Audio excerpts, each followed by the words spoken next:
I think one of your best assets for building trust are your current customers. And this is something we're really doubling down on right now at Island. Showing someone that has already found value in your product, and perhaps someone who has, oh, hey, that person has my same job title. I want to hear what they have to say about this tool and how it helped them.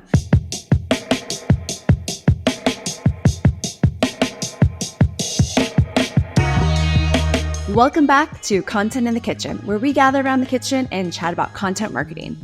Today, we're spicing things up with a guest who's pretty seasoned in the art of storytelling for some of the most recognizable brands in the world. Jess Cook has spent over 2 decades in the creative and marketing industry, transforming the way big names like Eggo, Rice Krispies, Blue Cross, Cottonelle, and McDonald connect with their audience. From a creative director to a content marketer and strategist, Jess has mastered the recipe for crafting compelling narratives that not only resonate with customers, but also drive brand loyalty and recognition. So grab your favorite cup and let's dive into the conversation with Jess.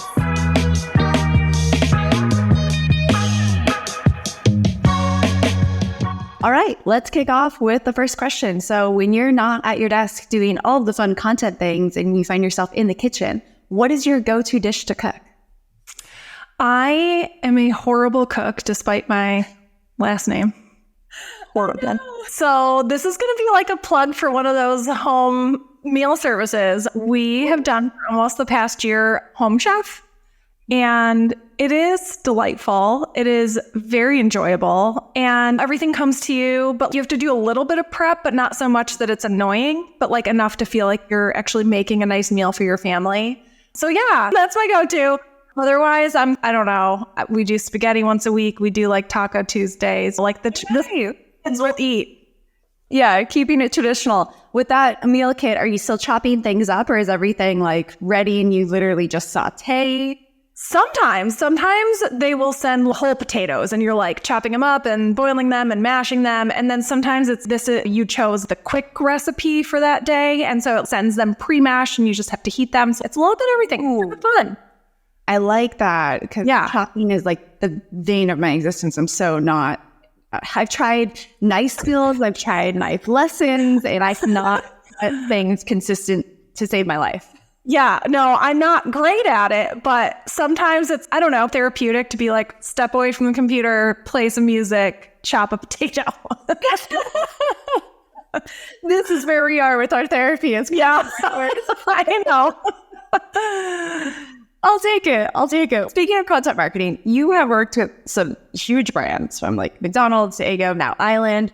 So moving from being a creative director to diving straight into content marketing tasks, how has your past experiences working with different brands and in different roles really helped shape the stories that you tell now? Such a good question. I think what I really learned on those brands was like to find an interesting and universal insight that gets people intrigued or curious or interested or makes them feel something. And that's a little harder to do in B2B because a lot of times you have to actually educate with what the content you're creating. But that's not to say that it can't have those interesting little kind of universal insights that feel like a wink and a smile or something that tells the audience you're speaking directly to them. So I think really the big translatable piece for me was like, what's the thing that's going to get someone to feel like I'm speaking directly to them, I'm one of them, and transferring that to B2B. And that's harder to find in B2B too. It's harder to understand what that thing would be when you're writing about all eating a Pop-Tart, right? Like we know what that feeling is like and we know what the experience is and we know that there's all these flavors and it's easy to come up with some interesting things you can say. Right now, I'm at Island, and Island is an enterprise browser. Our audience is IT leaders and cybersecurity leaders. And understanding how to speak to them in a way that really resonates and doesn't shout, this came from a marketer, is a much harder task. Having to sit down with customers or internal folks who really understand that audience and digging into what makes them tick and what they think about day to day. Those are the things you really have to figure out to get to that insight in B2B. Yeah, the B2B, it's drastically different than B2C, from Pop-Tarts to more tech language. I used to preach all the time that with content, you were either educating someone about something, whether it's whatever stage that they're in the potential funnel, or educating them about your brand or your process, whatever that looks like, or you're entertaining them in some way. Do you see with B2B content that there's more than just the option to educate or entertain, or do you find yourself just focusing on one of those? I think it skews so much more educational, especially with really complex products. And it also depends on the audience. A couple roles ago, I was at a company called Marpipe, and I was marketing to marketers. And marketers love being marketed to. They love being entertained by something interesting and cool. And something. They've seen it all, right? They love something they've never seen before that feels unique and original. And that audience skewed some education and some entertainment. And they were very, what am I trying to say? They were very receptive to that. I couldn't think of the word. Yeah. IT folks are much more into, I have to skew that much harder into education. They don't care to be marketed to. I actually was speaking to a CIO the other day who told me he has a filter on his Gmail that anything that comes in that has the word unsubscribe in the email automatically deletes. So yeah, this is the level of person I'm talking to. So there's really no room for that unless you can get them to trust you and show that, hey, you're getting to them in a way that is on their level. And then maybe there's some room for that. There's definitely, you have to find the right balance for your audience, for your product, for your brand. And then there's sometimes where you need a little bit of entertainment to get someone hooked to come into the education, right? So I don't know your brand. I don't necessarily want to learn from you. But if you say something interesting that makes me go, oh, yeah, that's cool. Or you hook me in a way that I haven't thought about before that's entertaining or insightful, I'm much more likely to then want to be educated. So there's a balance I think you have to strike in B2B. Yeah, that makes sense, especially in terms of language. And when you're trying to tell the story, whether it's an entertaining one or an educational one, are you speaking their language in a way that's going to attract them and allow them to trust you? But trust looks so different from what Island offers to what ContentYum offers. We're building out trust in very different ways. How do you, since you've worked with so many different brands and from B2C, B2B, B2B2C, how do you even start with building trust? So say a company's been really established, has content teams, SEO teams, and has resources to go, but they have never put any effort in trust campaigns. What would that look like? I think one of your best assets for building trust are your current customers. And this is something we're really doubling down on right now at Island. Showing someone that has already found value in your product, and perhaps someone who has, oh, hey, that person has my same job title. I want to hear what they have to say about this tool and how it helped them. That person's at a company like mine. It's a digital healthcare company. I want to see what they have to say about this product that they're using at a company that's similar to mine. We're really investing heavily on voice of customer content right now, because it's one thing for Island. This is a really different way to deliver all of your hard work that you've done to take everything that you've done, infrastructure and workloads and data, to the cloud. And now this is a really new and different way to deliver that. Mm-hmm. It's another thing for a customer with a well-known name and a very credible job title to tell our audience that as well. So I would say when building trust, really look to your customers, go to your customer success team and say, who loves us right now? Who is so happy with us? And what can we do with them to make that known to prospects? So something really interesting we're doing right now is we're trying to get some of our customers onto podcasts that speak to our audience, but to get them to talk about the interesting things they are doing in their roles at their companies. And one of those things just happens to be using Island. We're part of the story, but we want to put them on that pedestal, get people interested in what they're doing, and then associate excellence by association. Oh, this really smart person who's in this big role is using this new interesting company, and they seem really smart, and I'm going to look into that more. How would you approach something like that? Take a blogger, for example, that is producing tons of content. I guess their biggest way to measure audience sentiment is comments on the blog or what people are saying on social. So could you then, in an environment like that, reach out to the people that are commenting and being like, for the podcast example, hey, I'm creating a bunch of new content and it seems like you really engage with my content a lot. I'd love to have you on to learn more about what you do. Or like, how could you do that from maybe not necessarily a B2B perspective?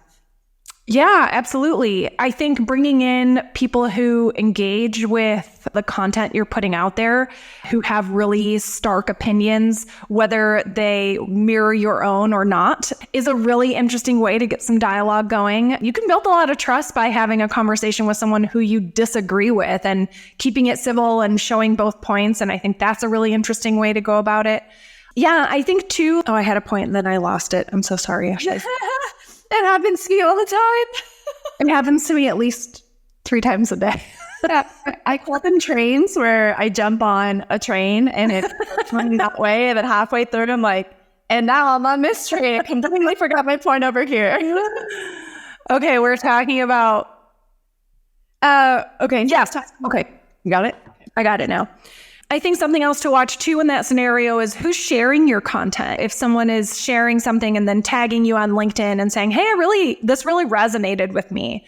There might be something there that you can do to strike up a conversation and understand how you can partner with that person as well. Get their thoughts on that topic or add a new perspective to it. Even just adding a quote from that person who happened to really be into what you were writing and had to say is a really nice addition to that blog post.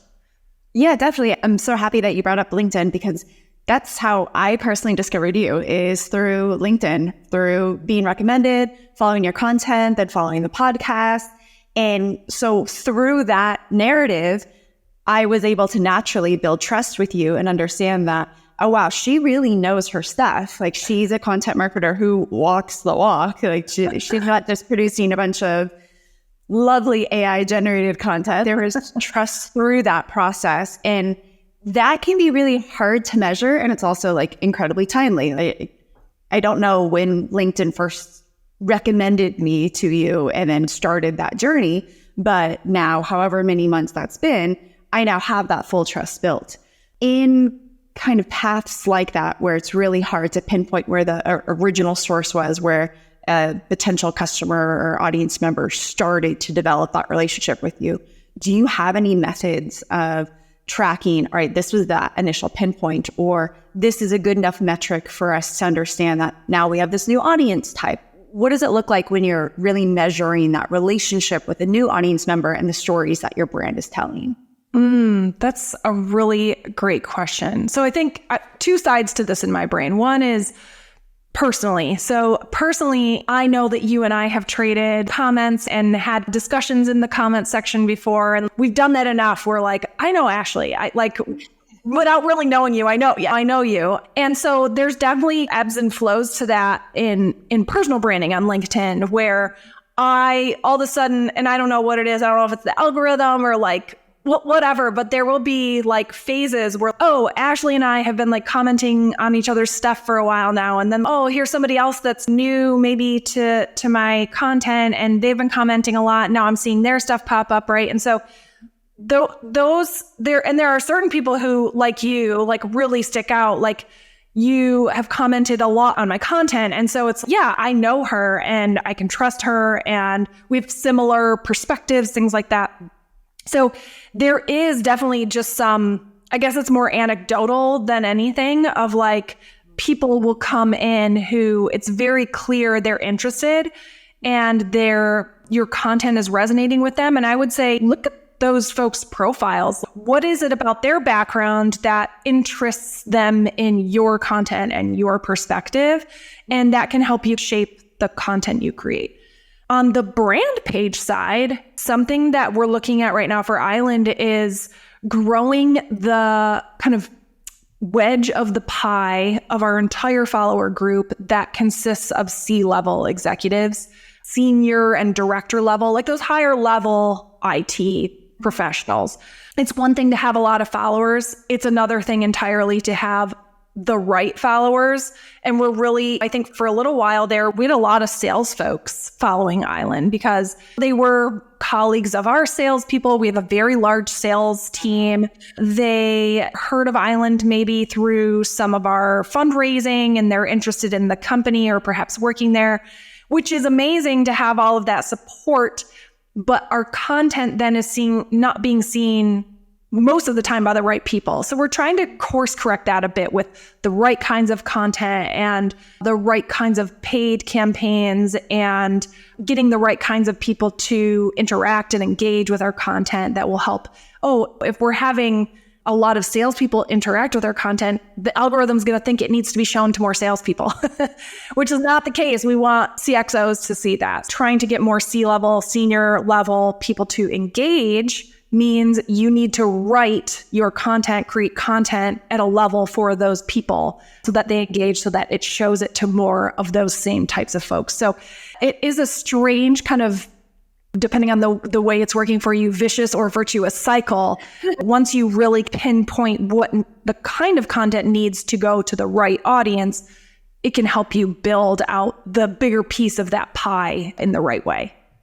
Oh, 100%. And thankfully, we have so many great tools now and so much different data to really understand who these audiences are, where they're coming for. But I really love there's still this manual aspect to it. For our brand ContentYum, like we're brand spanking new and we're not doing any ads yet on social. So anytime we get new followers, we're literally going to their profiles to see who are these people? Like, is this the right people? And if it's not the quote unquote right people, then do we have a potential whole new audience that we could market to that we missed?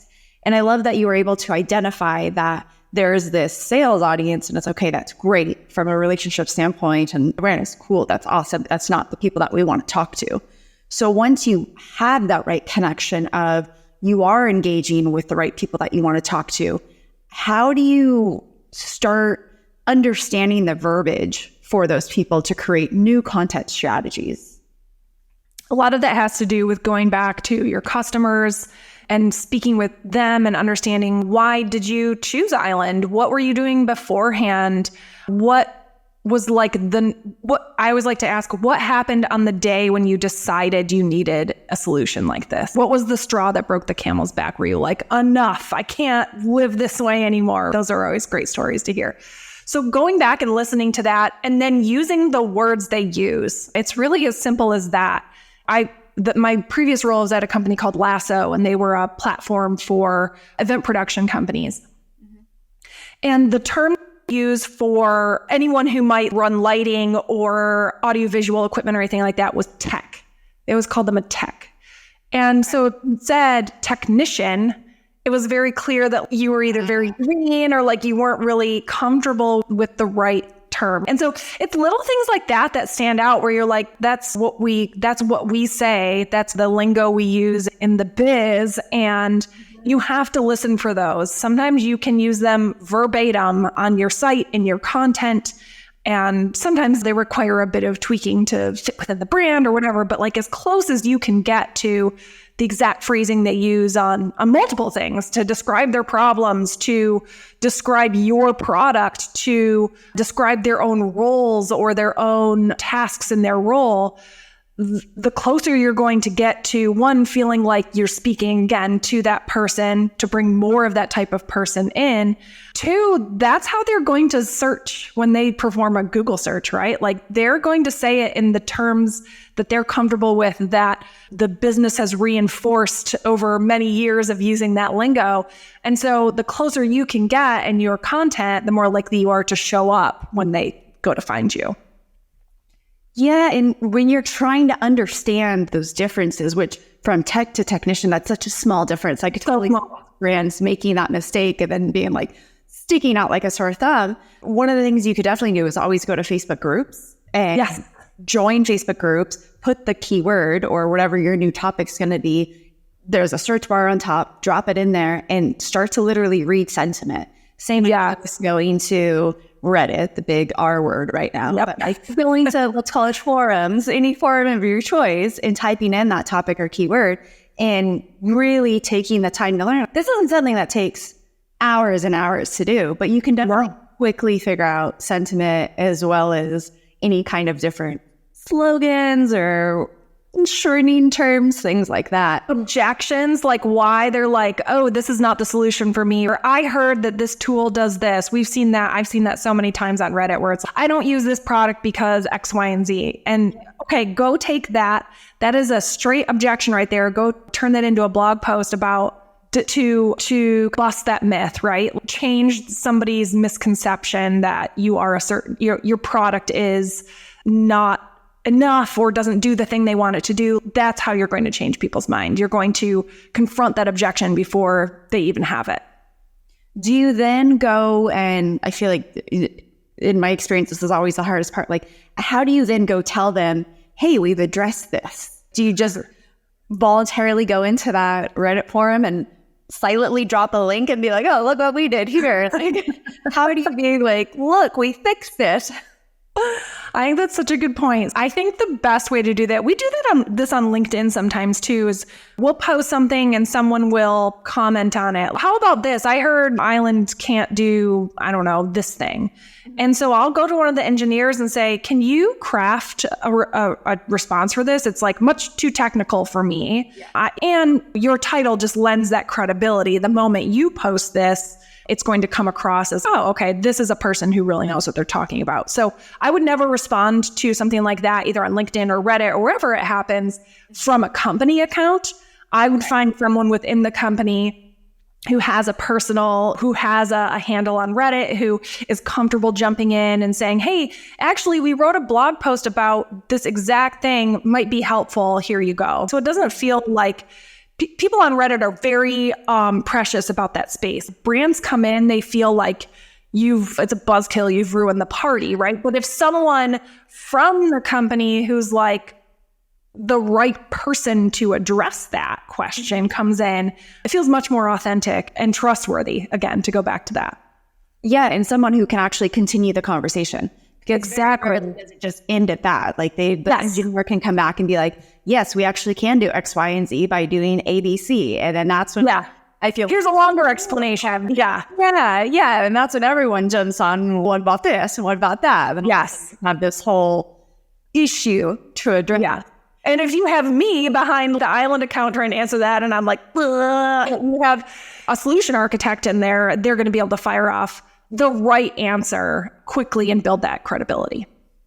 Are you using anything to keep track of mentions, or are you doing this more from a manual perspective of kind of just hopping in the channels that C-suites are in? Or we actually have an agency they are incredible. They're super helpful. They do a lot of this stuff for us where they're jumping into Reddit, they're jumping into groups, they're understanding the sentiment, they're understanding where, hey, we need probably someone from leadership to respond to this, or we need somebody from engineering or customer success to respond to something like this. So they're very good at helping us with that.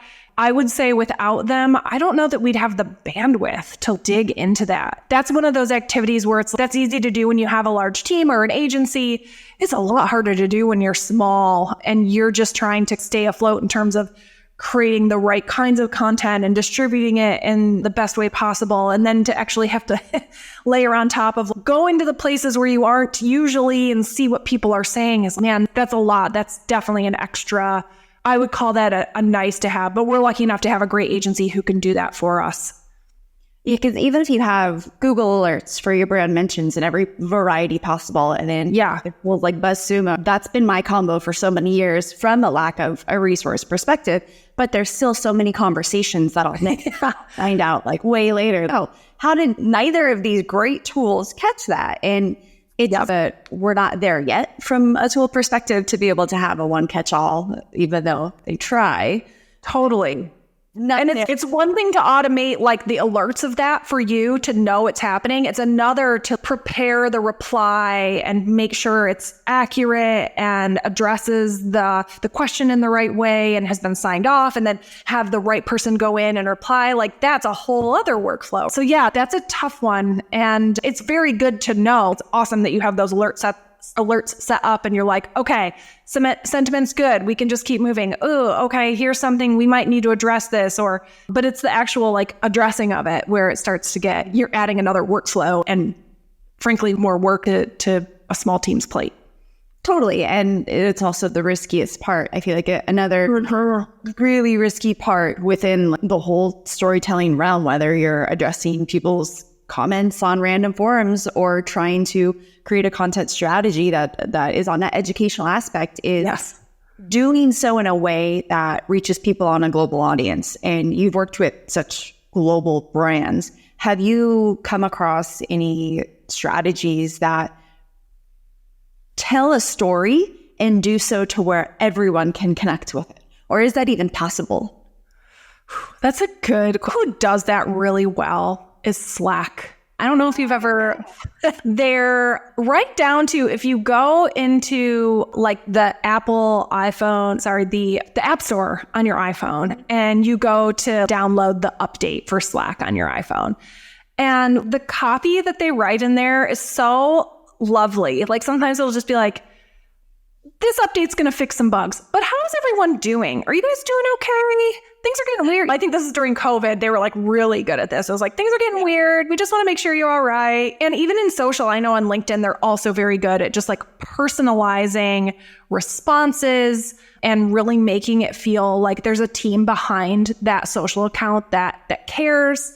But again, I suspect they have a big team, like their Slack. Totally. I'm guessing they have a handful of folks who that's a big part of their roles. That's a really lovely example. Something you can do to help scale that if you have a small team. And we did this on Kellogg actually a lot when I worked on a lot of the Kellogg brands. And we had social accounts for Rice Krispies and Pop-Tarts and gosh, what else? I don't even know. Eggo and things like that on social media, where people a lot of the same questions would pop up. Hey, where can I purchase the new flavor of Pop-Tart? Do you have a gluten-free Rice Krispies? Like those kinds of questions would pop up all the time. And so if you have questions or comments that are frequent, you can create replies that feel on brand that you can document, get approved by whoever needs to approve it. And then your social media manager can just like round robin drop those in where needed and add a bit of personality as needed.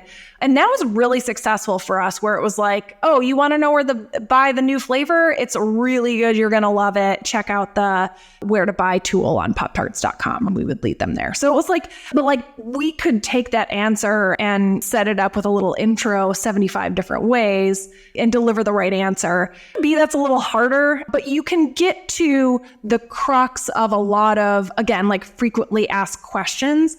And that kind of stuff can live on your site. It can be fodder for comments and replies to people's questions. That can be supplied to your sales team to handle objections. It's still the same playbook, if you will, but again, just it's a little bit usually more technical, or the answer's a little bit longer or harder to come by unless you're speaking with your team and you understand the product and you know who to go to for the answer, but can absolutely be done. Yeah, for a brand like Kellogg, you can have a lot of fun with that as well. Oh, yeah. Create these repeating comments to address things. But for that B2B space, how do you have fun? Like, how can you have fun with that kind of content? Because at the end of the day, you're trying to scream at them the reason why you're the solution. And usually it's hard to do that in a fun way, especially if you have people who are just anything that has unsubscribed and it's going straight to delete. So how can a brand add personality in that space that's maybe a little bit more technical or medical, where you don't want to be joking about things, but you also still want to be human and relatable? Yeah, I think that's the key word, Ashley, is like human.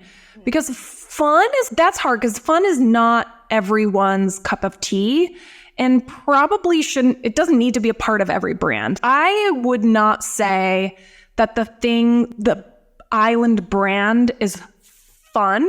I have fun working on it, but I would say the brand is very wise. Like the brand itself is very, we want to be very credible and the sage that you would come to about the modern way to architect your IT stack. And so there's definitely, I think, something to be looked at when it comes to building personality into your responses and into your content around like, how would the brand respond? What is the right way for the brand to respond here? And for some folks, that's fun. And for others, it's what's the right way to say this for us? And I think a lot of that comes from, you have to look at your audience. Again, like marketers love fun, right? Like we love a ridiculous meme and we love, I don't know, unhinged social media like Duolingo has.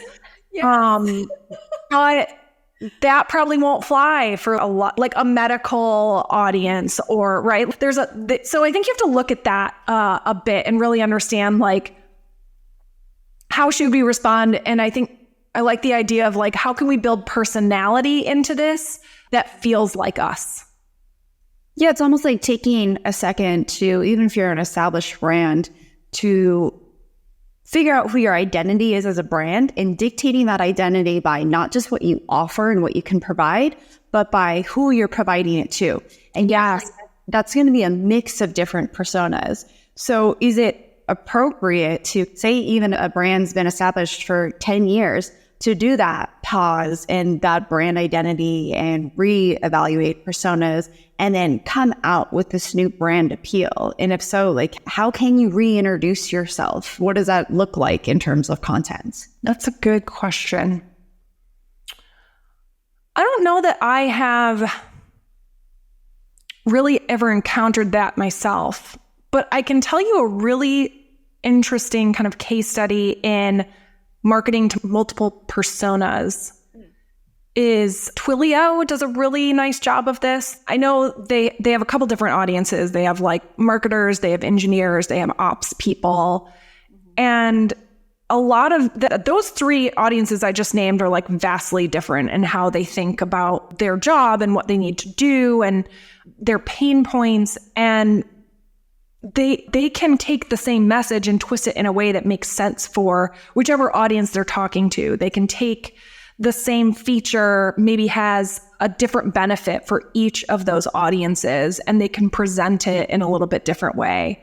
So I think part of that is, one, understanding, do you have multiple people who you can cater to?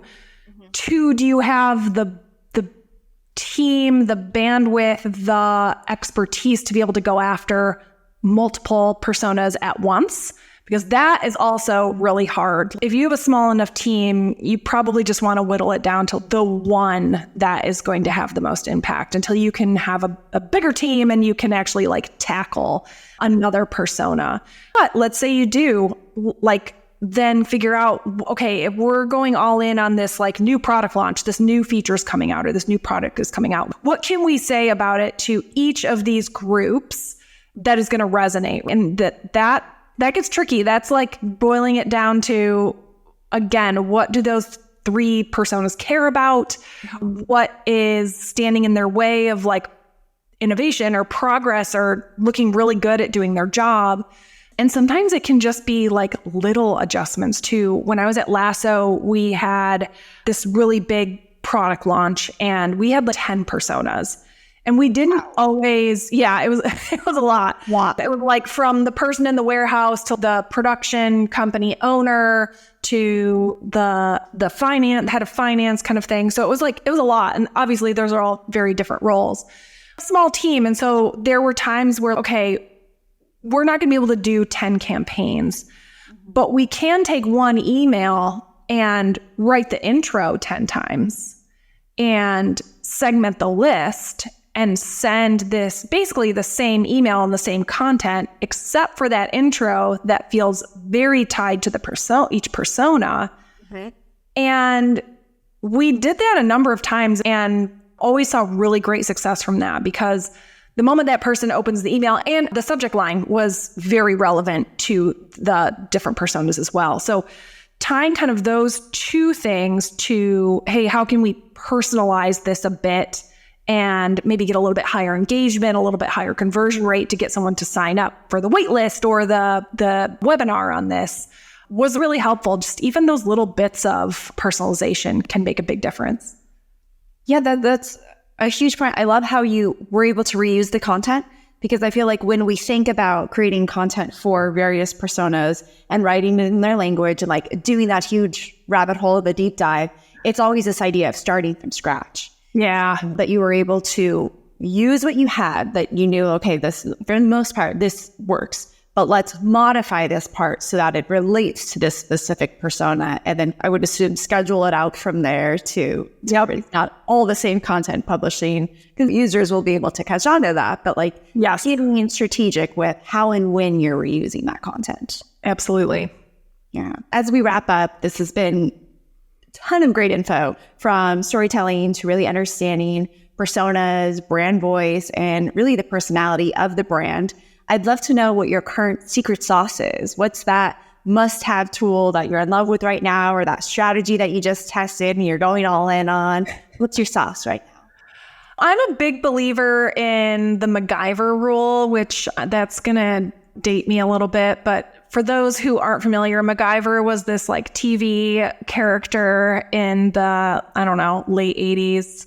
Mid 80s. And he could, like, if a bomb was going off, he could diffuse it with a Q-tip and a paper clip and whatever was sitting around. And I try to emulate that a bit in like how I go after content. I'll be sitting in an all hands meeting and I'll hear something. I'll hear someone from sales talk about something that they're hearing from prospects. And then I'll be reading a newsletter from a trade publication in IT. And I'm like, oh, that article connects to the thing that I heard in that all hands meeting. Wonder if there's a story there that we could do for Island, right? Another example is we just had our big like annual sales kickoff. And in that kickoff, we did, the sales team did this, basically a game of Jeopardy, where each question was a frequent objection. And the answer was that they had to basically give their best version of like what was their rebuttal against that objection. And as they were doing that, I was like, oh my gosh, this is every single one of these is a social post. It's a snippet in an email. It's a blog post. Like I can interview our SMEs on this. And so I just started like taking notes. I've sat down with a couple folks and just been like, can you just run me through these three, the Jeopardy board again? And what are the best answers to this? I will find a content opportunity in pretty much anything. And sometimes it turns out to not have a lot of legs. Like sometimes it turns out to be like, that's a story, but it's already been told, or that's been talked about so much, there's really nothing new to offer there. But every once in a while, oh yeah, that's something that we can have a point of view on, or a new perspective, and really add something fresh to the conversation. And that's really exciting. And sometimes that all that takes sometimes is just like really good listening skills. 100%. And I bet you wish you had a camera or a little mini production team in the Jeopardy room to just be recording all that content live. Yeah, let's tear this apart. Let's use this across the board. Because really, your CS teams, your SMEs, your sales team, like they're the ones who have all the gold of what your next content strategy should be, and what pieces of content, whether it's pillar or social or video, whatever that looks like, what to create content around. And so totally, we get buried with let's come up with new topic ideas and let's go through the SEO method, and all great practices and definitely what we should be doing. But there's a pot of gold over there, and every quarter you can go there and get brand new topic ideas and absolutely that are coming in. So love both of those secret sauce tips. Jess, thank you so much for joining me today. Thank you so much, Ashley. This was a blast.